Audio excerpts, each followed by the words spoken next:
Welcome to CATtheMinion YouTube channel. My name is Theresa, but you can call me Cat. I'm doing a Cancer reading for January 2021. The reading that I'm using is called Help Me, I Can't Afford a Reading. It's one of the readings that I offer. It's $9, so this spread has 6 cards. I've got 3 main cards. It could be past, present, future. It could be tell me a story. It could be anything that mimics any of the other readings that I offer. If you can't quite afford $30 or $40 or $100, then the $9 reading is for you. So I've got 3 main cards, I've got 2 clarifier cards, and I've got an oracle card for overview. This is going to be for anyone who has Cancer, Sun, Moon, Ascendant, Venus, or if you're somehow feeling affected by the moon when it's in Cancer on the 26th to 28th, and we have a full moon there on the 28th. And we have the new moon on the 13th in Capricorn in the opposite sign, so that is probably going to affect anybody who's dealing with Cancer energy to begin with. Additionally, the moon is going to be in Aquarius on the 14th when Uranus goes from retrograde to direct, and there's a whole cluster of planets all up in that. So if you're dealing with Cancerian energy, you're probably going to feel that as well. Okay, so the moon moves every 2 to 3 days, and it's going to be in Leo twice in January, on the 1st to 3rd, and on the 29th and 30th. And it's going to be in Virgo twice, on the 4th to 5th, and then on the 31st of January as well. So because those things are happening twice, it's slightly more noticeable as the moon moves through them. It's sort of like a callback, like a second interview. Like, didn't I just dream this a couple weeks ago? That seems familiar. Alright, so let's get into the energy here. I'm using the Aquarian Tarot, which is sort of apropos. I've got the Syrian Starseed Tarot. This just spun around when I got my shirt on it, so I'm going to leave it there. And I've got the Mystical Shaman Oracle. Okay, let's see what we got here. The 10 of Chalices inverted. Alright, so the 10 of Cups, but inverted. Got some shadow on the stuff because of the camera. 10 of Cups energy. Okay, I've reassigned it Pluto in Cancer, not in Cancer, Pluto in Pisces. It's traditionally Mars in Pisces. Now, Mars is in Taurus when the moon is in Aquarius, but the Uranus going direct is happening in Taurus. A little confusing, but Uranus is the ruling planet of Aquarius. So this might be more the traditional Martian energy, but it's coming in inverted with Piscean energy. But I feel like this, with the Mars energy, it's saying we're looking at the time period between the 7th and 14th, basically on the 10th of January, when Mars is in Taurus, but Uranus is still retrograde. So we've got a few days there. I mean, like a week.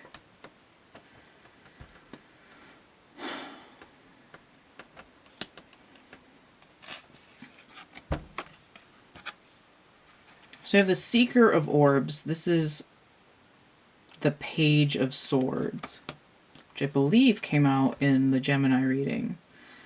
Page of Swords is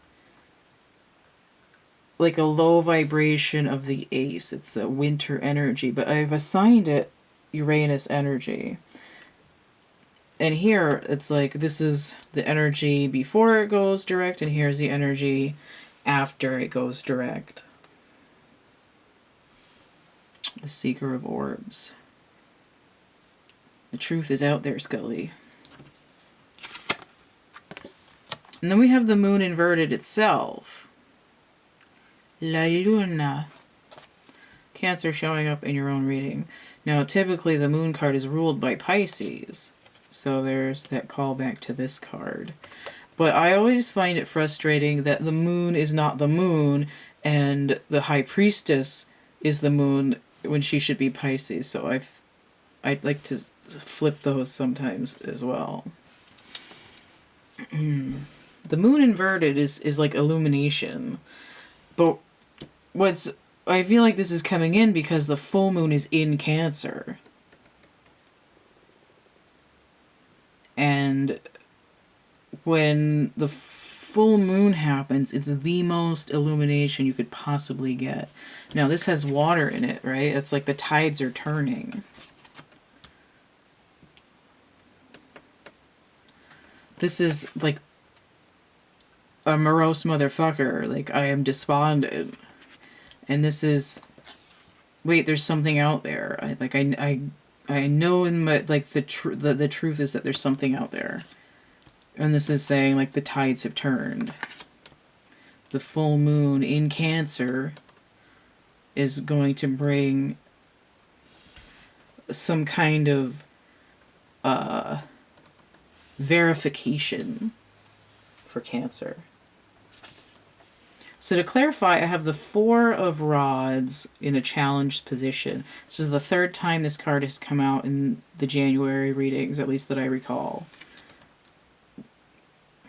Okay, so Four of Wands is Venus in Aries. That's the Emperor and the Empress energy together. So let's look at where Venus is on the 10th of January. Okay.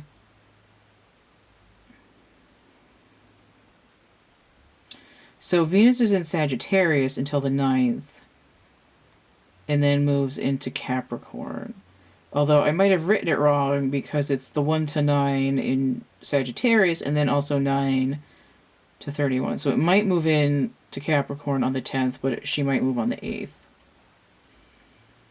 So we're dealing with that Venus shifting into Capricorn. And Mars moved into Taurus on the 7th. So they're moving within a couple days of each other.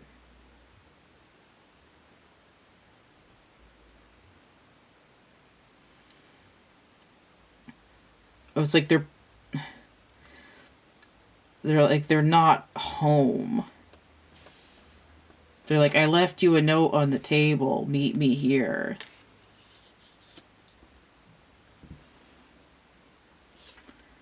Meet me in the red room.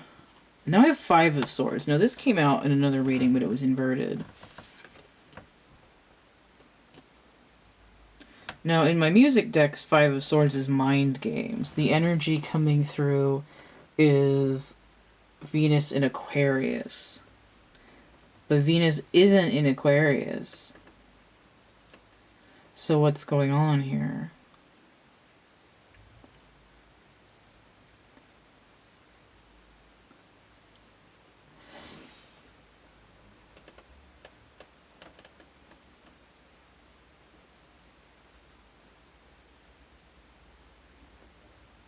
Mars is sitting in the same place as Uranus, which is the ruler of Aquarius. Right? It's like she's like, I gotta go into Capricorn. Meet me over here. I'll be back in a minute. Yeah, right? I'll be there in a day or two.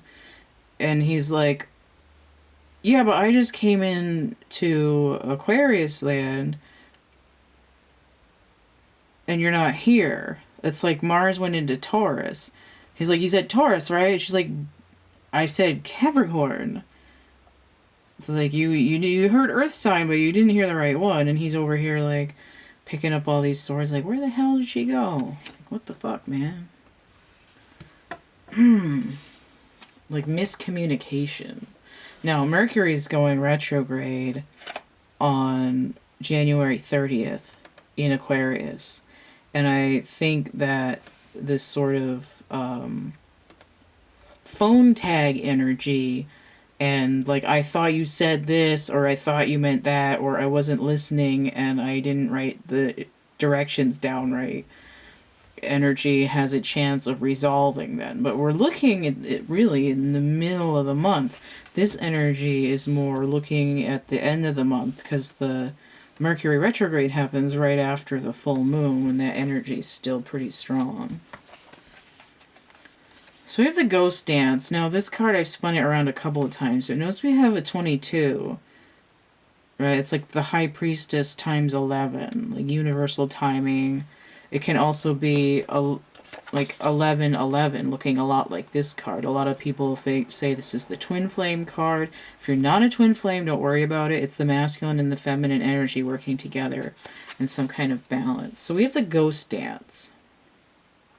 And again, it's like it doesn't know whether it's coming or going with the in between the retrogrades. So let me read this card. It's been a while, and I don't always remember these. Uniting the spirits of the living with those of the ancestors to bring peace to the world. When the ancestors are honored, they bring harmony to us. When we hold them responsible for all that is wrong with us today, they haunt us. They honor the spirits and ancestors and receive their lessons and gifts. At this stage in your life, you're done repeating their tragic stories.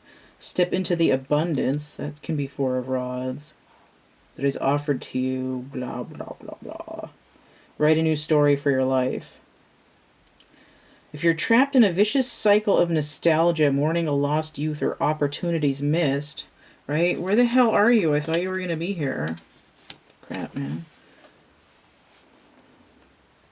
It says it's time to make an altar for the ancestors. That's what they say in the card here.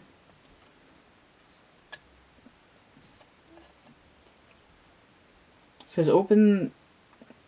Well, it says to release whatever you're holding on to or blame or anything to the destiny and the wind. Be wary of being snared in a relationship with someone from a past lifetime, as the people we loved or hurt have a way of reappearing in our lives. There's no learning for you there anymore. So when I was reading that stuff about the ancestors, I was going to say,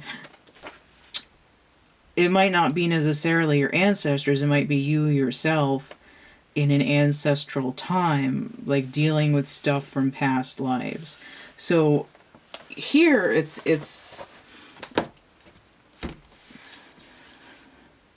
this idea that's coming through is more about it's like learning the truth about your past lives, or your connection. Here it looks like a connection between you and a counterpart, because we're dealing with Mars and Venus energy,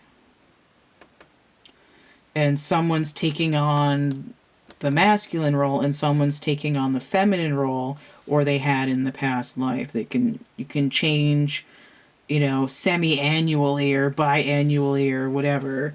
It's not always the same, but in terms of what's going on in this reading, someone is Mars and someone is Venus, okay?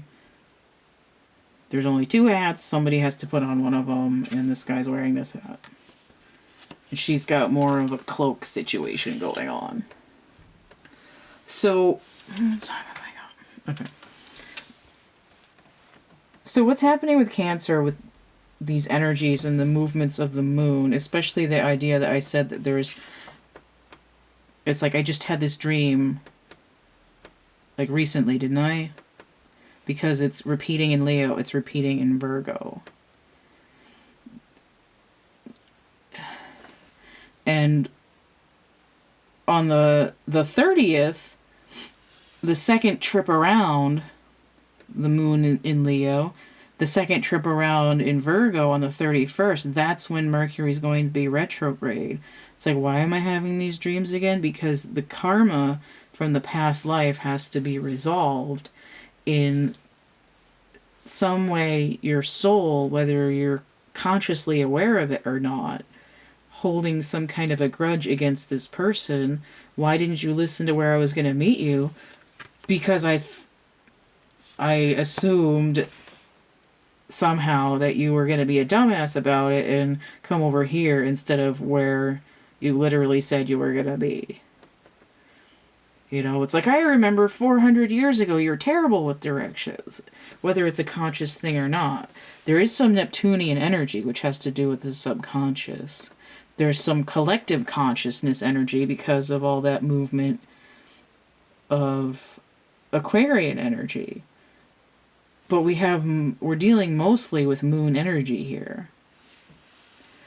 And it's this dreams and nightmares.